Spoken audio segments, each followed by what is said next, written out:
"Boss, marry my ugly daughter or leave." We must move The swiftly. cowboy agreed.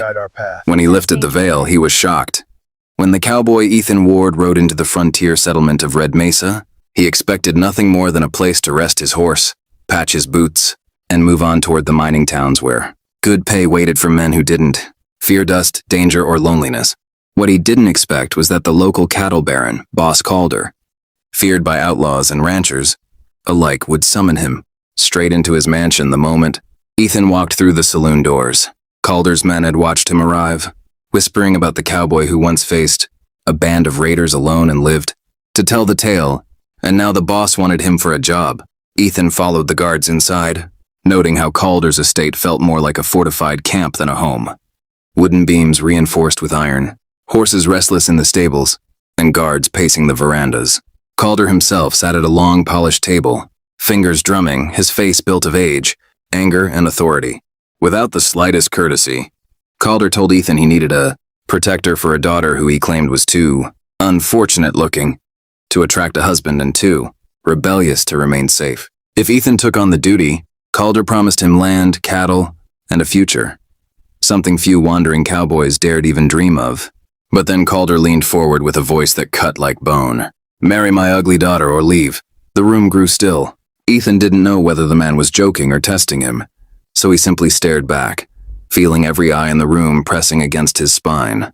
Ethan wasn't the marrying kind, but he also wasn't the type who cowered. He asked why Calder needed someone like him, and the boss explained that his daughter had been raised partly among the Apache, hidden away for her protection after raiders targeted his estate years earlier. Her time there, he claimed, had changed her, made her strong-willed, unrefined, and difficult in ways that frightened suitors. Calder insisted that only a man with unwavering courage, steady judgment, and the will to keep her safe could be trusted with her future. Ethan sensed that there was far more to the story. But when a man like Calder demanded something, refusing could mean disappearing in the desert without a trace. Ethan negotiated only one thing. He would meet the girl first, not judge her by rumors from fearful men. Calder agreed too quickly, and Ethan understood that whatever he was walking into wasn't a proposal, but a trap wrapped in desperation. They rode out the next morning, Calder's men surrounding Ethan not like escorts, but like reminders. The desert stretched wide, the trail carved through land scarred by old conflicts between settlers and tribes. As they approached an Apache camp, Ethan realized the truth. Calder wasn't simply offering a marriage. He was forcing a reunion between two worlds that didn't trust each other. The Apache chief greeted Calder with a stiffness that spoke of debts unfulfilled, but Calder brushed past greetings and demanded his daughter. She stepped forward slowly, dressed in traditional Apache clothing, her black hair long and unbound, her posture proud, though her face was half covered by a ceremonial bandana. Ethan didn't see an ugly daughter, just a quiet, guarded woman whose eyes held storms no one had bothered to understand. Calder insisted on a marriage ritual right there, claiming it was the safest way to ensure she remained protected from enemies, hunting his ranch. The Apache looked uneasy with the haste, but the chief finally nodded, declaring that if this union ensured peace and safety for the girl, they would not stand in the way. Ethan noticed the girl's hands trembled ever so slightly, not out of fear but restraint, like someone prepared to run if she sensed betrayal. As Ethan stood before her, Calder's voice echoed behind him. "Lift the veil so you can accept your choice." Ethan hesitated, realizing that the situation had layers of truth he hadn't been told. But he reached forward anyway. The moment his fingers touched the cloth, the Apache warriors subtly shifted, watching for any disrespect. Any sign of fear, any threat? Ethan paused again, sensing the weight of every gaze on him, then lifted the bandana in one slow motion. What he saw made his breath stop, not out of shock at ugliness, but because the girl beneath the veil was strikingly beautiful, her features sharp yet soft, her expression fierce yet wounded, her eyes burning with intelligence and untold stories. She was nothing like Calder's description. She was nothing like what anyone had implied. Ethan felt a jolt in his chest, not of attraction alone, but of confusion. Why had Calder lied? Why had he painted his daughter as a burden, when she was clearly someone extraordinary? Before Ethan could speak, the girl whispered a single warning without looking away from him. "Don't trust the man who brought you here." And in that moment, Ethan understood that he hadn't been summoned to save the girl. He had been positioned as a pawn in a story far older and darker than any rumor in Red Mesa. Ethan stood frozen after the girl's whispered warning, her eyes locked on his with an urgency that cut deeper than any threat he had ever faced. Calder barked orders behind them, pushing the ceremony forward, but Ethan's instincts sharpened. The Apache chief stepped between Calder and his daughter, clearly sensing the tension, and stated that no union would proceed unless the woman agreed. Calder tried to strong-arm him, but the chief's warriors shifted closer, making it clear that even a powerful rancher couldn't bully them on their own land. The girl finally spoke aloud, introducing herself as Naili, and said she would decide her own fate. Her voice carried a depth of authority shaped by two cultures, one that had tried to own her, and another that had taught her freedom. Calder insisted Ethan was her best chance at survival, claiming enemies sought her because of land rights secretly tied to her name, and that without a husband capable of protecting her, she would be targeted by bandits and rival ranchers. But when Calder spoke, Ethan noticed Naili's jaw tighten, her fists clench slightly at her sides, and her gaze flickered to the chief as if confirming unspoken truths.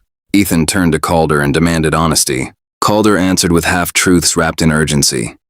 That raiders wanted her, that she was safer married, that Ethan owed him for allowing him into Red Mesa unharmed. Ethan cut him off, finally asserting that he would not marry anyone without her free will. The chief seemed relieved at Ethan's words and invited Ethan into his tent to speak privately. Naili followed without waiting for permission, a decision that made even the chief smile faintly. Inside, the chief revealed the real story. Calder had once made an agreement with the Apache, hiding Naili with them after his ranch was attacked, but he had never returned to honor his promise of peace or support. Naili grew strong, skilled, and respected among the Apache, but when Calder suddenly demanded her back, the chief feared he intended to use her as a tool to legitimize land he had no rightful claim to. The raiders Calder spoke of were not hunting Nayeli. They were Calder's rivals who wanted to expose his lies. Nayeli added that Calder wanted a husband for her not to protect her but to control her inheritance, since she legally held the rights to a massive stretch of land. If she married someone loyal to him, Calder could rule through them. Ethan listened carefully, not speaking until the chief finished. He then asked Nayeli directly what she wanted. She met his eyes without hesitation. She wanted freedom from Calder's manipulation, protection for the Apache who had sheltered her, and a chance to live on her own terms. She didn't expect Ethan to help, but she warned him again. Calder would not allow refusal. As if summoned by their discussion, shouts erupted outside. Calder's men had grown impatient, and one of them tried to drag Nayeli from the tent.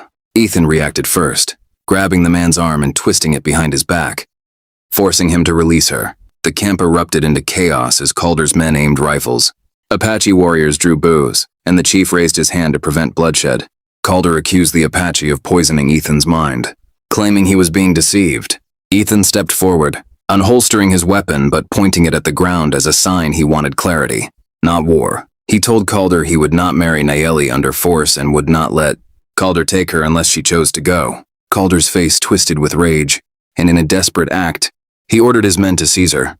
But before they could move, Nayeli stepped in front of Ethan and declared loudly that she refused to return with Calder, refused the marriage he tried to arrange, and refused to be treated as an object. The Apache formed a protective circle around her, their unity unmistakable. Calder realized he had lost control and, in anger, drew his gun. Ethan moved faster. In one fluid motion, he knocked Calder's hand aside, the gunshot firing harmlessly into the dirt. Apache warriors disarmed Calder's men, forcing them to retreat. Calder, humiliated and furious, glared at Ethan and Nayeli. He warned that without his protection, both would be hunted, but Ethan finally understood the truth. Calder needed Nayeli far more than she needed him. The Apache chief stepped forward, declaring that Nayeli was free to live where she chose and that anyone seeking to harm her would face the entire tribe. Ethan turned to Nayeli, asking what she planned to do now. She looked toward the horizon, then back at him with a calm certainty. She said she would return to her rightful land, restore what Calder tried to steal, and build a life under her own authority.